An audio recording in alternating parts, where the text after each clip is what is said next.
تنفيذ مداهمات كبيره لمطارده العناصر الارهابيه الفتره الجايه والكشف عن اماكن تجمعهم. ده شغل كتير يا شيخ موسى، ونحتاج نبقى كتف بكتف الفتره الجايه. الله معكم واحنا معكم بروحنا وبدمنا، وكل اللي محتاجه احنا هنسويه.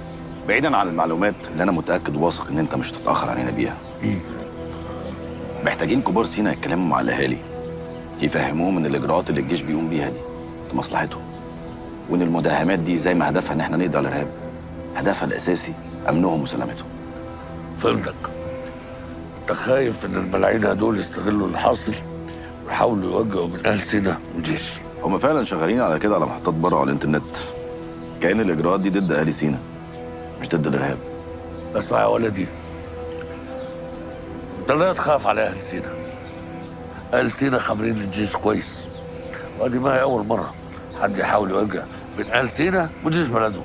لكن انت تخاف على اهلنا في الصعيد وفي الدلتا، دول بعيد، دول ممكن يصدقوا الكلام هذا. بس انا فهمتك.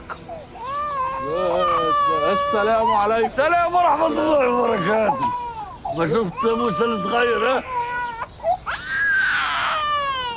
ولد سالم الله يرحمه. ايه مالك؟